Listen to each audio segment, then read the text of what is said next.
and confirming the authenticity of the signatures submitted. If the importance of the above two-step process of verification of signatures and Article 257(4) of the Constitution is not sufficiently clear yet, a comparative analysis of voter verification for purposes of general elections will clarify it further. We've done that whole comparative analysis in the next part of our judgment, which I will not reproduce here, but I will reproduce the conclusion to that comparative analysis. The provisions of the Elections Act respecting voter verification demonstrate that IEBC determined that it was necessary to carry out a verification process for voter registration in the case of elections. The rules provide the time frames within which the voter verification is to be done and the actual process to be followed. They require, among other things, a voter who seeks verification to appear personally before a registration officer to verify the information held in the register. This comparative analysis demonstrates what the law requires IEBC to do in the case of voter verification for purposes of elections. There is no doubt that the IEBC takes its role in voter registration as more than a ceremonial exercise. The IEBC has established substantive standards and procedures to ensure the integrity of voter registration and verification regarding elections. If the IEBC is so scrupulous in carrying out its role in voter verification for elections purposes, it follows that the same standard at the very least should apply in the case of verification of signatures for purposes of constitutional amendments through popular initiative and Article 257(4). The above analysis establishes that the IEBC's role under Article 257(4) involved both the ascertainment of numbers of registered voters in support of a popular initiative to amend the Constitution, as well as verification of the authenticity of those signatures. The question that arises then is whether the IEBC has any legal or regulatory framework to achieve its mandate under Article 257(4). If the IEBC has a regulatory framework, namely the Elections Registration of Voters Regulations 2012 for voter verification for purposes of elections, it follows that the IEBC needs a regulatory framework for signature verification under Article 257(4) of the Constitution. Does the IEBC have such a regulatory framework for signature verification for purposes of Article 257(4)? The IEBC argues that the existing statutory framework is sufficient regulatory framework, and further that if it is not sufficient, the administrative procedures adequately cover the signature verification process. As analyzed above, the existing statutory framework is not sufficient for verification of signatures under Article 257(4) of the Constitution. Indeed, it is instructive that the Constitution Amendment Initiative that came after the Okoa Kenya Initiative, namely the Punguza Mzigo Initiative, the IEBC noted that there were, and I quote, no statutory procedures or timelines for the verification of supporters of constitutional amendment drives through popular initiative, end of quote. To fill in the gap, the IEBC developed administrative procedures approved on the 15th of April 2019. The question that arises then is whether the administrative procedures are lawful, and if so, whether they adequately serve the role of providing the required regulatory framework. The petitioner has urged us to declare the administrative procedures invalid for lack of public participation. The IEBC did not contest the fact that the administrative procedures were developed without public participation as required under Article 10 of the Constitution. For that reason alone, we would have no difficulty in adjudging the administrative procedures invalid. The petitioner also argued that the administrative procedures are invalid because they are statutory instruments and they have not been subjected to parliamentary approval as required under Sections 10 and 11 of the Statutory Instrument Act. Other than weakly argue that the administrative procedures are not statutory instruments, the IEBC has not seriously contested this argument. It requires no belabored analysis to conclude that the administrative procedures are statutory instruments, as that term is defined in Section 2 of the Statutory Instruments Act. Moreover, the administrative procedures were not gazetted as required by Section 22 of the same Act. Consequently, the administrative procedures are invalid, both because of lack of public participation as well as the failure to comply with the provisions of the Statutory Instruments Act. Even if the administrative procedures survive this public participation and Statutory Instruments Act scrutiny, we would still find them invalid for purposes of providing the regulatory framework required under Article 257(4) for two other reasons. First, the administrative procedures were developed and revised without the requisite quorum under Section 8 as read together with the second schedule to the IBC Act, as we have said above in this judgment. Second, a perusal of the administrative procedures reveals the obvious point that they do not have provisions or procedures for the authentication of signatures, which we have found is a necessary step in the verification exercise required under Article 257(4) of the Constitution.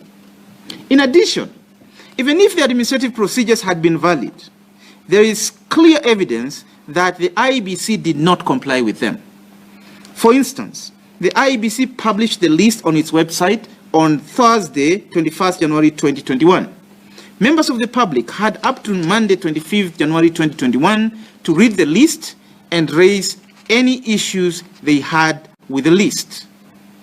It is noteworthy that the time period given for information and verification fell short of the time the IEBC's administrative in the IEBC's administrative procedures. The administrative procedures provided for a 2-week period, while the IEBC gave only 5 days, both days inclusive and including the weekend. In view of the foregoing analysis, we conclude the following. First, a legal or regulatory framework for the verification of signatures under Article 257(4) of the Constitution was required. Second, the legal or regulatory framework required does not exist, and the convergence of existing statutes does not adequately form the requisite regulatory framework required under Article 257(4) of the Constitution. Third, the administrative procedures developed by the IEBC are invalid for the following reasons. One, they were developed without public participation as required under Article 10 of the Constitution. Two, they are in violation of the Statutory Instruments Act for want of parliamentary approval and for want of publication as discussed.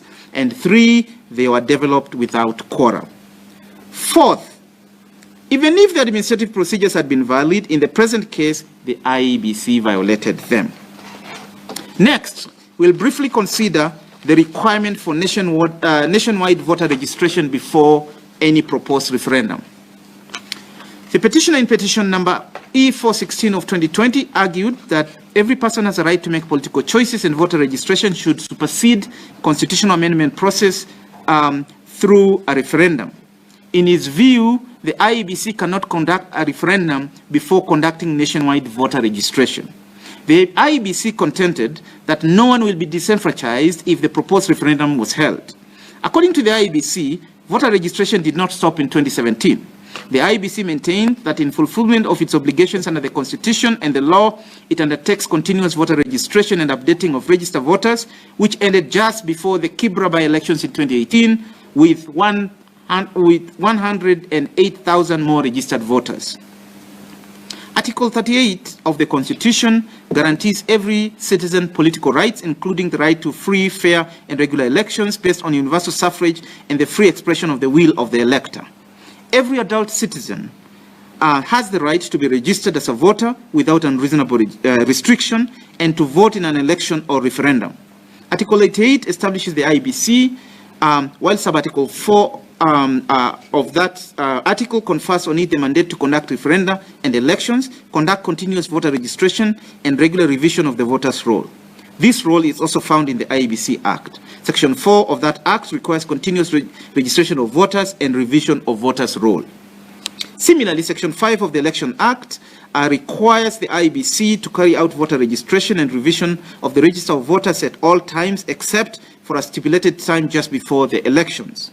These requirements are aimed at enabling citizens not only exercise but also realize the political rights guaranteed under the Constitution. The IEBC is under both a constitutional and statutory obligation to register voters and revise voters' registers at all times. The IEBC did not demonstrate to this court, in answer to the petitioner's claims, that it had conducted continuous voter registration, and if so, when voter registration was last conducted. It only stated, without any evidence, that it conducts continuous voter registration at constituency headquarters. We begin by noting that every single day, citizens attain the voting age. These new citizens have a right to be registered as voters and to participate in any proposed referendum. There was no evidence placed before this court that the IEBC has been discharging its constitutional and statutory obligations to enable citizens who have recently attained the voting age to register as voters.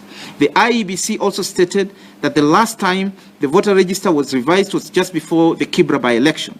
This was a confirmation that it was not discharging its constitutional and statutory mandate to continuously register voters and review the register of voters. There was also no evidence that the IEBC had sensitized citizens that there was continuous voter registration. Holding a referendum without voter registration, updating the voters register, and carrying out voter education would particularly disenfranchise citizens who had attained voting age but had not been given an opportunity to register as voters, thus violating their constitutional right to vote and make political choices. To register and vote is a right under the Bill of Rights. Article 20 of the Constitution is clear that the Bill of Rights applies to all law and binds all state organs and all persons, and every person is to enjoy these rights to the greatest extent consistent with the nature of the right or fundamental freedom. In this premise, Article 21 of the Constitution states that it is a fundamental duty of the state and every state organ, including the IEBC, to observe, respect, protect, promote, and fulfill the rights and fundamental freedoms in the Bill of Rights. We are persuaded, and we agree with the petitioner, that holding a referendum without first conducting voter registration would violate the very essence of the rights of a class of citizens who have not been given the opportunity to register and vote in deciding their destiny. Next, I will turn to the question that addresses whether conducting the referendum in the current prevailing circumstances of COVID-19 pandemic violates Article 43 rights of the Constitution. The petitioner in petition E416 of 2020 argued that continuing the constitutional amendment process, and in particular holding the referendum, will violate Article 43(1)(a) of the Constitution.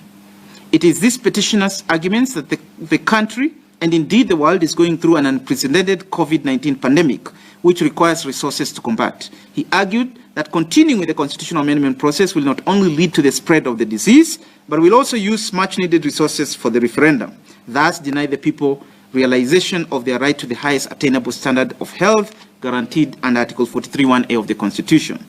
Honorable Raila Odinga, the Honorable Attorney General, the BBI Steering Committee, the National Assembly, the Senate, and IEBC were all united in denying this petitioner's claim.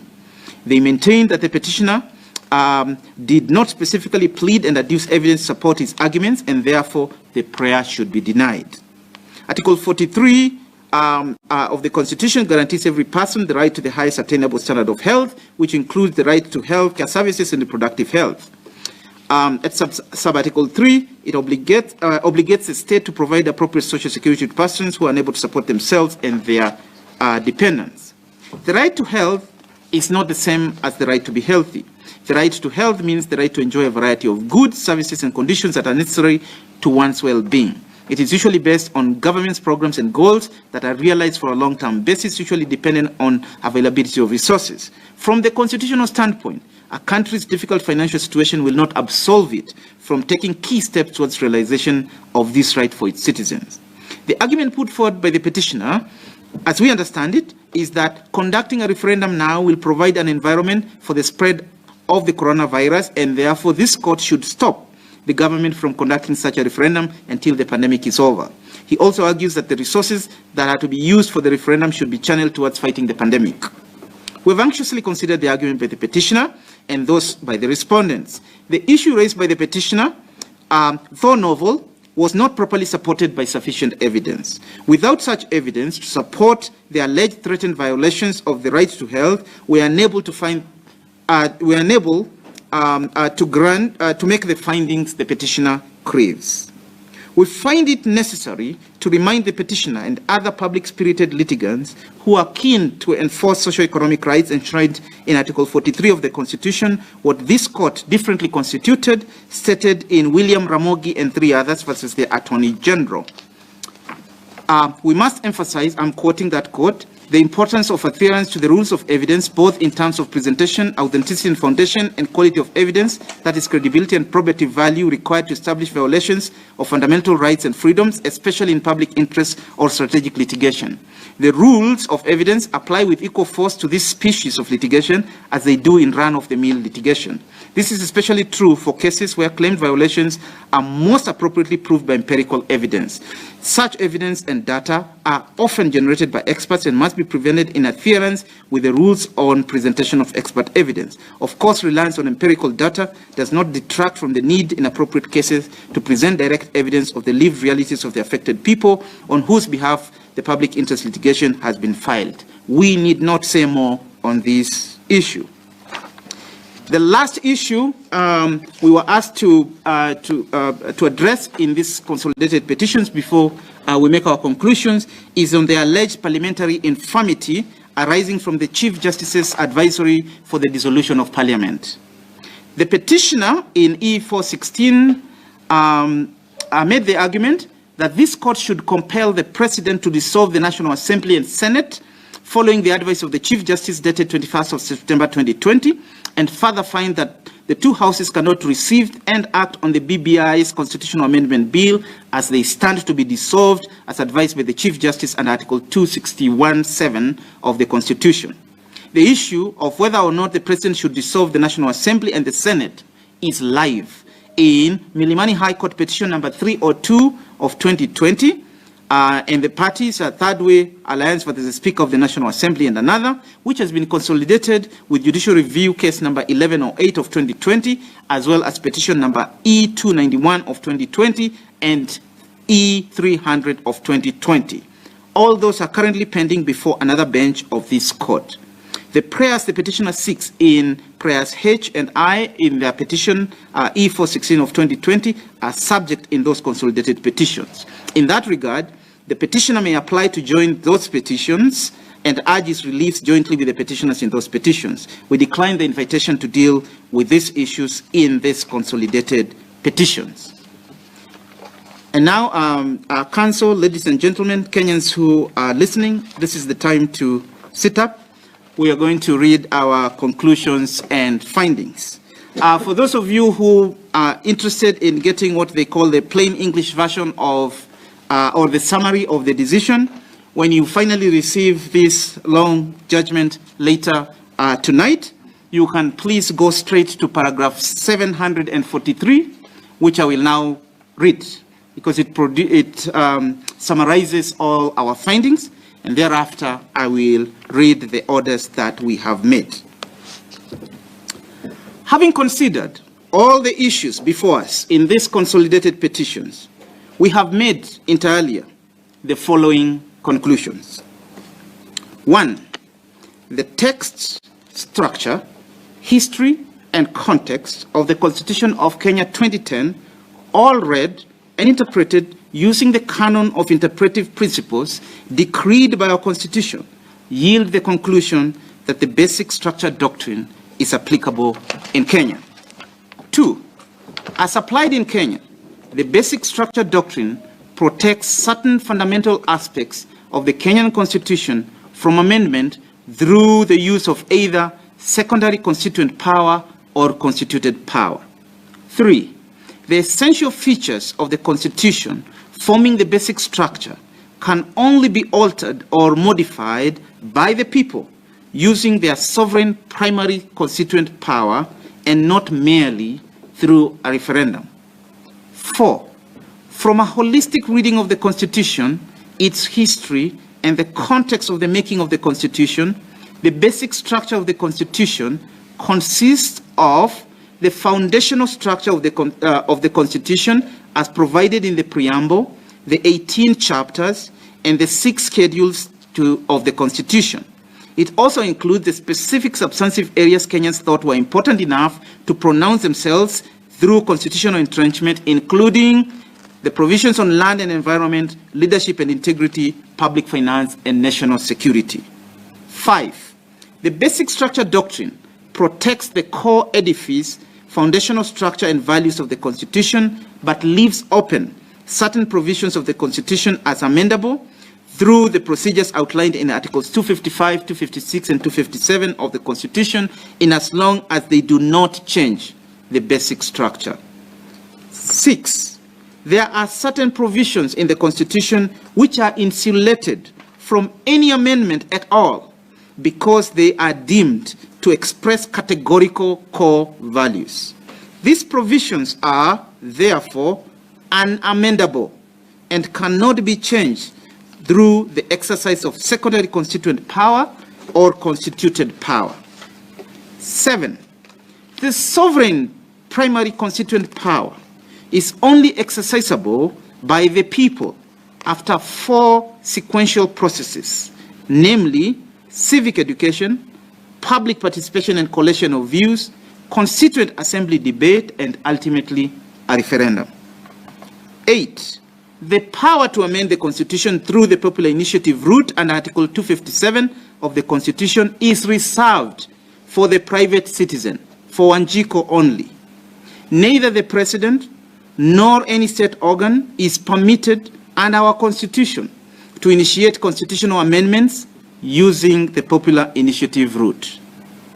9, under Article 143(3) of the Constitution, the President can be sued in his or her personal capacity during his or her tenure in office, except for actions or omissions in respect of anything done or not done in the exercise of his or her powers under the Constitution. 10, the Constitution Amendment Bill 2020, which was developed by the BBI Steering Committee and is being promoted by the BBI Secretariat, is an initiative of the President. The President does not have constitutional mandate to initiate constitutional amendments through popular initiative under Article 257 of the Constitution. 11, to the extent that the BBI Steering Committee was employed by the President to initiate proposals to amend the Constitution, contrary to Article 257 of the Constitution, the BBI Steering Committee is an unconstitutional entity.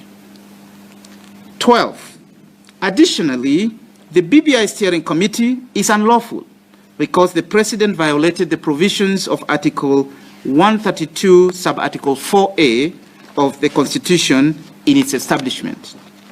13, in taking initiatives to amend the Constitution other than through the prescribed means in the Constitution, the President failed to respect, uphold, and safeguard the Constitution, and to that extent, he has fallen short of the leadership and integrity threshold set in Article 73 of the Constitution, and in particular, Article 73, 1A thereof. 14, the history of Article 257 of the Constitution, read together with Articles 95(3) and 109(1) and 2 of the Constitution, yields the conclusion that in order to effectively carry out referendum process as contemplated under our Constitution, it is necessary that a specific legislation be enacted for that purpose. 15, notwithstanding the absence of an enabling legislation as regards the conduct of referenda, such constitutional process may still be undertaken as long as the constitutional expectations, values, principles, and objects, especially those in Article 10 of the Constitution, are met. 16, Parliament and the county assemblies or any other state organ cannot, under the guise of consideration and approval of a popular initiative to amend the Constitution under Article 257 of the Constitution, alter or amend the Constitution Amendment Bill presented to them.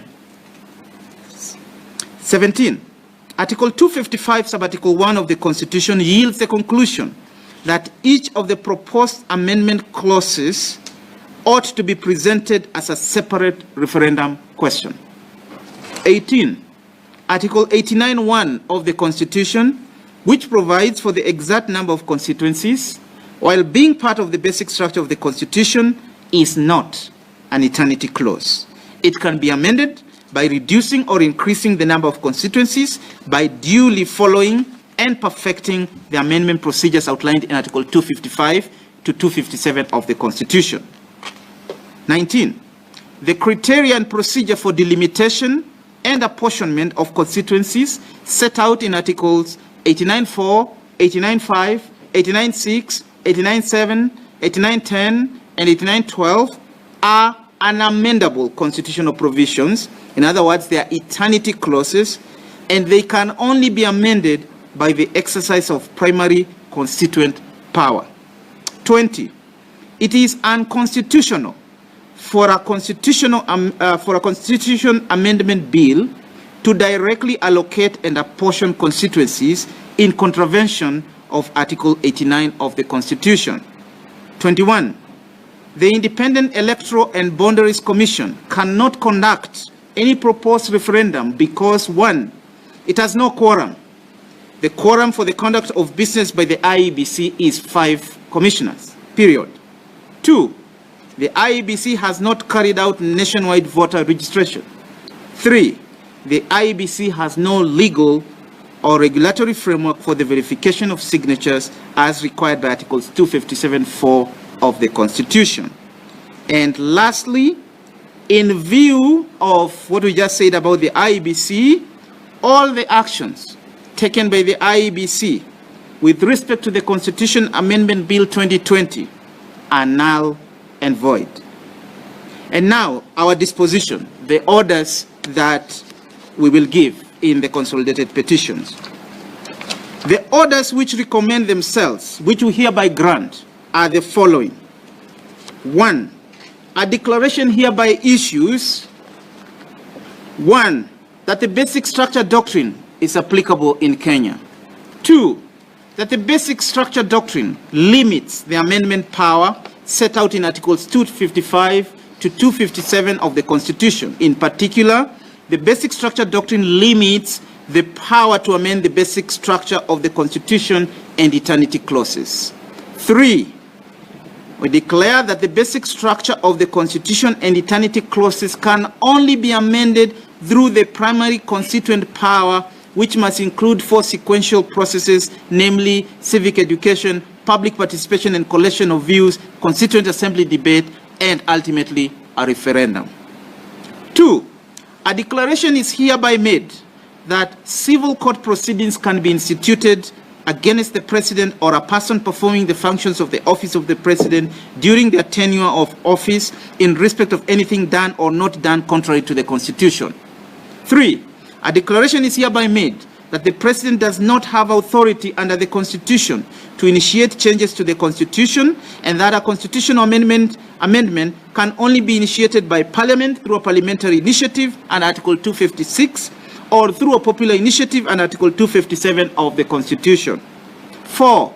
A declaration is hereby made that the Steering Committee on the implementation of the Building Bridges to a United Kenya Task Force report established by the President, V-Day, Kenya Gazette Notice number 264 of 3rd January 2020, and published in a special issue of the Kenya Gazette of 10th January 2020, is an unconstitutional and unlawful entity. 5. A declaration is hereby made that being an unconstitutional and an unlawful entity, the Steering Committee on the implementation of the Building Bridges to a United Kenya Task Force report has no legal capacity to initiate any action towards promoting constitutional changes under the Article 257 of the Constitution.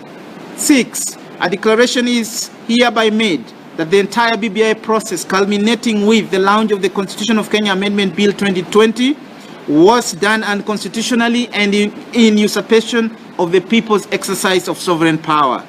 7.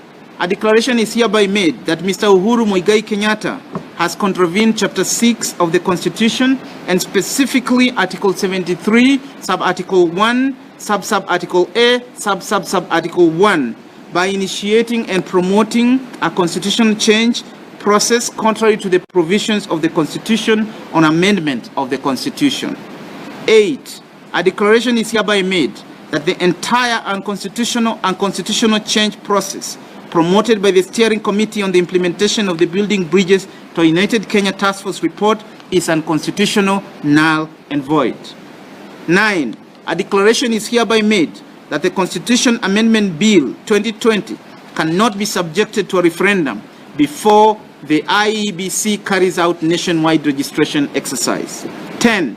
A declaration is hereby made that the IEBC does not have quorum stipulated by Section 8 of the IEBC Act as read with paragraph 5 of the second schedule to the Act for purposes of carrying out its business relating to the conduct of the proposed referendum, including the verification of signatures in support of the Constitution Amendment Bill and Article 257(4) of the Constitution, submitted by the Building Bridges Secretariat. 11. A declaration is hereby made that at the time of the launch of the Constitution of Kenya Amendment Bill 2020 and the collection of endorsement signatures, there was no legislation governing the collection, presentation, and verification of signatures, nor a legal framework to govern the conduct of referenda. 12. A declaration is hereby made that the absence of a legislation or legal framework to govern the collection, presentation, and verification of signatures and the conduct of referenda in the circumstances of this case renders the attempt to amend the Constitution of Kenya through the Constitution of Kenya Amendment Bill 2020 flawed. 13. A declaration is hereby made that county assemblies and parliament cannot, as part of their constitutional mandate, to consider a constitution amendment bill initiated through a popular initiative under Article 257 of the Constitution, change the contents of such a bill. 14.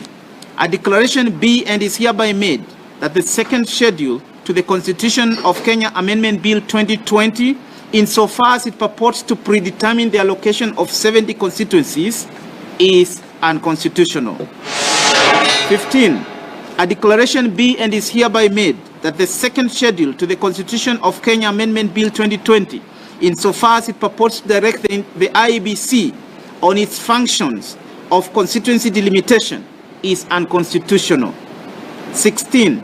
A declaration be and is hereby made that the second schedule to the Constitution of Kenya Amendment Bill 2020, insofar as it purports to have determined by delimitation the number of constituencies and apportionment within the counties, is unconstitutional for want of public participation. 17. A declaration is hereby made that the administrative procedures for the verification of signatures in support of constitutional amendment referendum made by the IEBC are illegal, null, and void because they were made without quorum, in the absence of legal authority, and in violation of Article 94 of the Constitution and Sections 5, 6, 11, and 11 of the Statutory Instruments Act. 18. A declaration is hereby made that Article 257, sub-Article 10 of the Constitution requires all the specific proposed amendments to the Constitution be submitted as separate and distinct referendum questions to the people. 19. A permanent injunction be and is hereby issued restraining the IEBC from undertaking any processes required under Article 257(4) and 257(5) in respect of the Constitution of Kenya Amendment Bill 2020. 20. The prayer for an order that Mr. Uhuru Muigai Kenyatta makes good public funds used in the unconstitutional and constitutional change process promoted by the Steering Committee on the Implementation of the Building Bridges to a United Kenya Task Force report established by Mr. Uhuru Muigai Kenyatta is declined for reasons that we've given.